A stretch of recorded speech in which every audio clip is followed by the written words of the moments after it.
A fare on the Concordant Express is a chapter in Keys from the Golden Vault, and this is a DM guide. The adventure is set on an interplanar train destined for Mechanus. An outlaw, known only as the Stranger, knows the names of 3 lower planes denizens, and that info needs to be learnt before the train reaches its destination.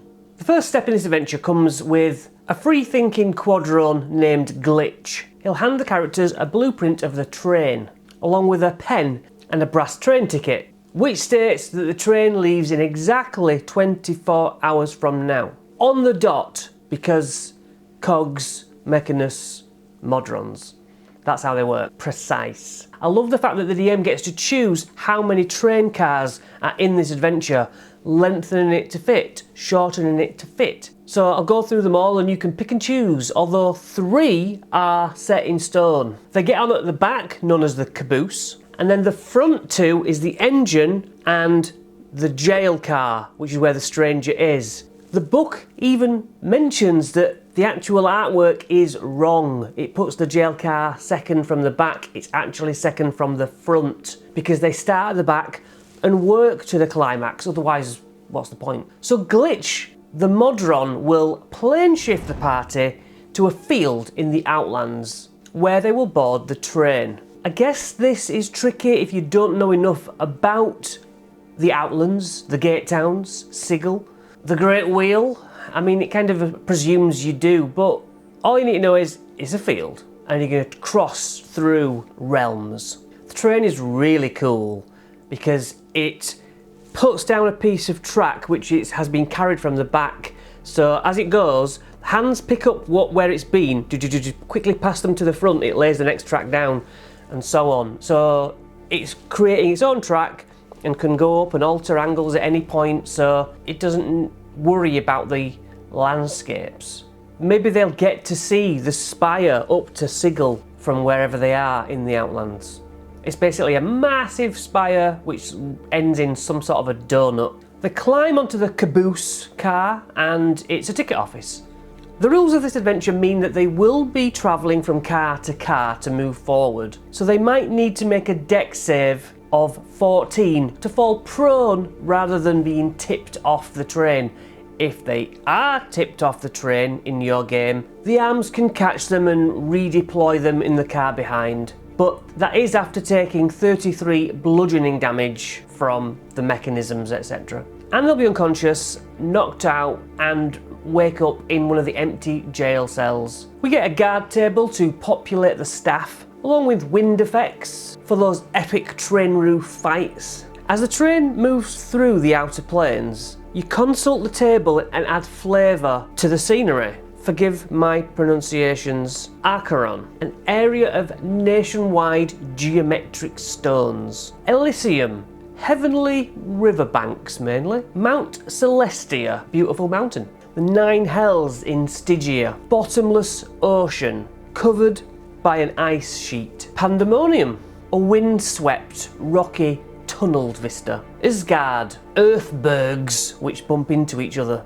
They are quite safe on the train. It's protected. Area 1. Once the party board, a duodrone attendant, after punching the tickets of each party member, and then heads over to a little locker, pulls out cap, uniform, and now he's got other chores to do. Within these walls are 4 security officers. Tri-drones. Tri-drones, AC 15, hit points average of 16, disintegrates into dust when beaten, makes 3 fist attacks or 3 javelins. Oh, come on, mix it up. Fists plus 3, 3 bludgeoning. Javelin plus 3, 4 piercing. And there's 4 in the walls. The duodrone ticket officer / janitor is AC 15, 11 hit points, let's say. Fist plus 2 for 2 bludgeoning. Javelin plus 3 for 4 piercing. They're just little droids and look cool, but adventurers can take them. Now on the back of this caboose, outside on a little balcony, there's actually a proper ladder up to the roof for those rooftop encounters, should you desire to run them. Area 2, we have 10 spherical modrons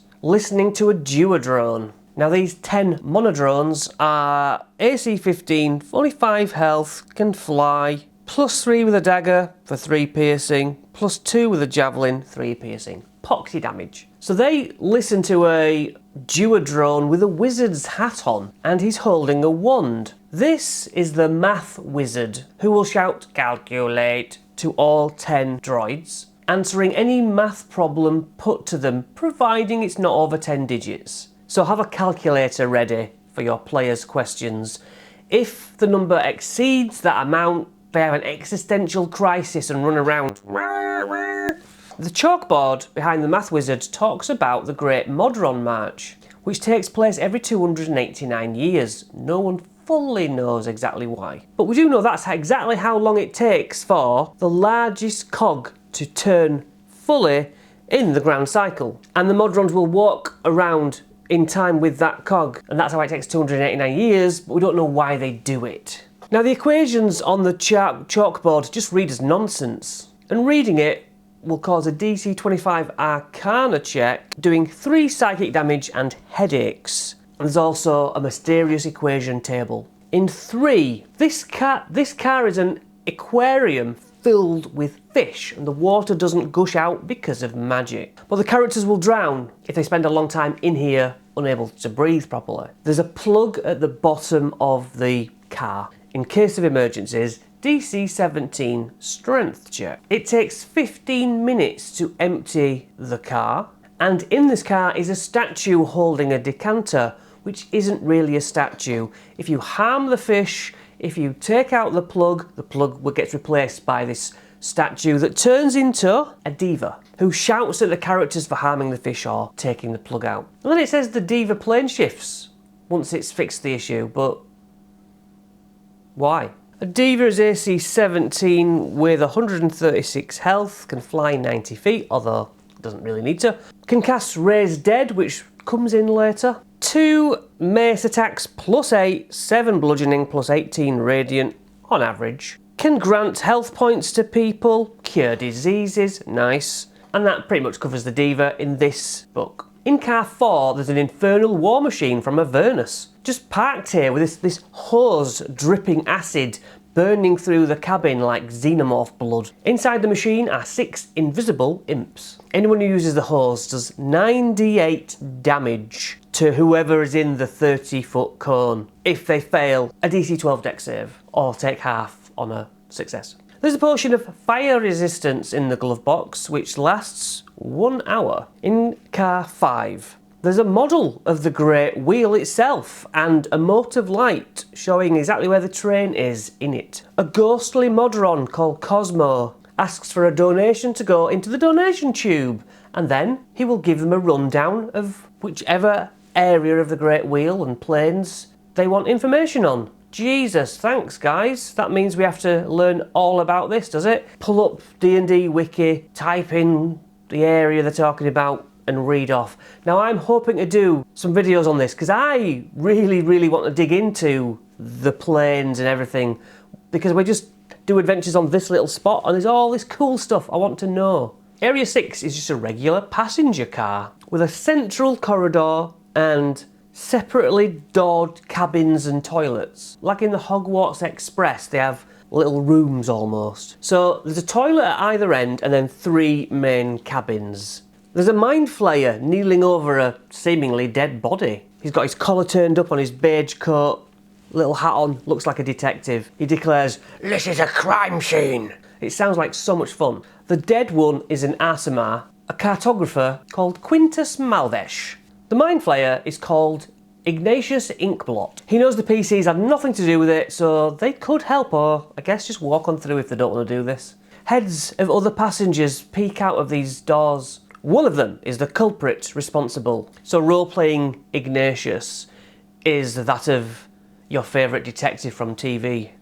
Just one more thing. He knows that it occurred while he was in the toilet, as he heard the victim gasp and fall to the floor. He found the corpse just outside the middle cabin. In car A, Vern, a Cambion, who seems really friendly and shares his space with a monodrone called Higglesworth. There's a monodrone in each cabin, serving drinks, keeping the place clean. In car B, a drow mage called Ethelyn. She's a bit gullible, but she's a dragonologist looking for certain dragons. She shares a cabin with her little helper, with a little valet called Bot, who is also a monodrone. In C, Meldra, a curt and indifferent Azer, who only speaks Ignan, and a monodrone valet called Orb. Now, the monodrones have a whole translation thing down, so not a problem. Checking the corpse will reveal 3 bolts of magic missile attack, and if you ascertain the direction of the blast, then it didn't come from Meldar's cabin. If you find ways to speak with the corpse himself, and we mentioned the diva can raise dead earlier, we'll find the corpse pretty uncooperative and cagey himself. But he doesn't know why he'd be murdered. He did not see his killer, but he knows a reason why each passenger might want him dead.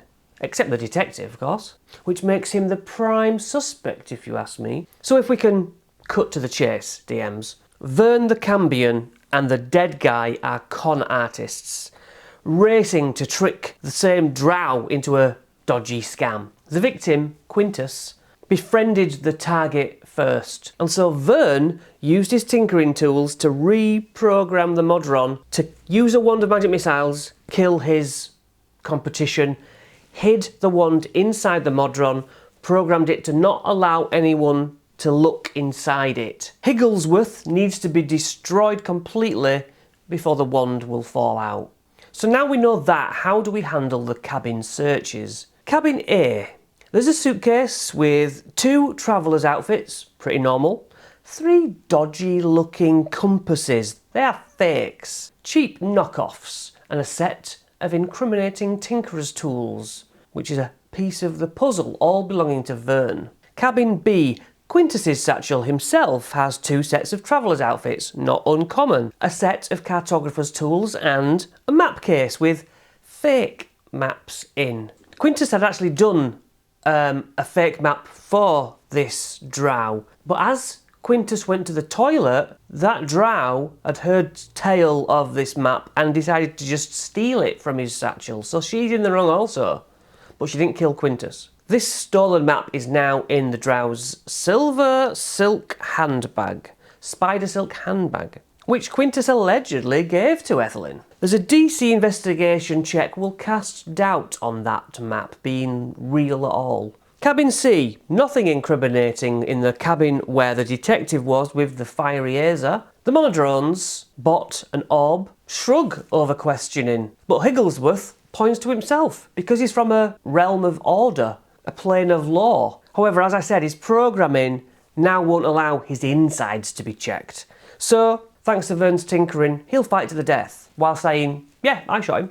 Now, if an accusation against the wrong thing comes up, the Mind Flayer, having already detected thoughts on everybody, is one step ahead and will tell the characters, not that guy, try something else. There's a table of motives to use. With the investigation concluded, they may bring the victim back from the dead or already have done so. They might punish Ethelyn for stealing and keep the wand for themselves. And Vern is locked in his cabin all the way to Mechanus. In 7, stained glass windows, columns, rugged floors. Kneeling at an altar is seemingly a priest. This is a grey slad who has actually killed a priest, taken on his form, wears his clothes. And the book waffles on why the slad is here, but he's just an enemy to have a fight with. Area 8, this is the 2-storey jail car with metal balconies and ladders going up either side to change elevation. A pentadrone guards each corner of the roof. A pentadrone, large, AC 16, 32 average health. Makes 5 arm attacks, +4 for 5 bludgeoning. Releases a gas, DC 11 con save, or paralysed for a minute.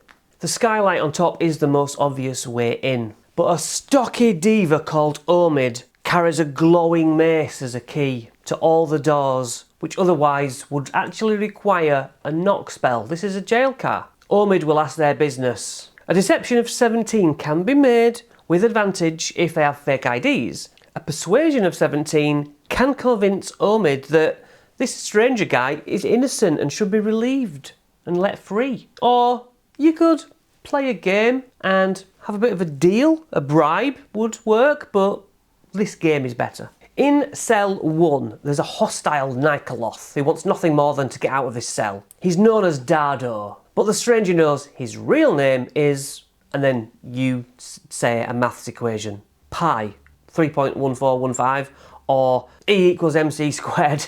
5 plus 5 equals 10. You get the idea. It's a silly name to us.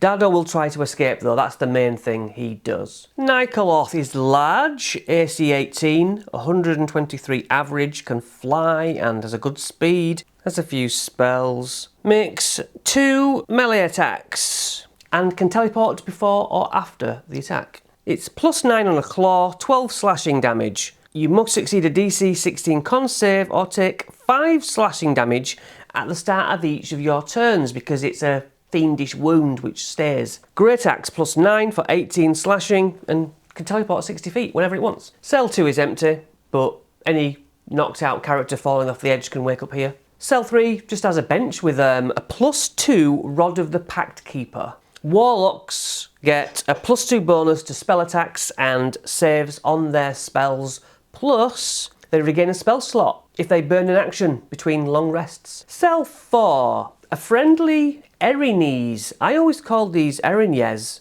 but I looked up the pronunciation. One video said Erinez and another said Erinese. I prefer Erinese. Sounds a bit like Hairinese. The stranger doesn't know this person's real name, but they recently stole the Book of Vile Darkness, a massive artifact in the lore of D&D.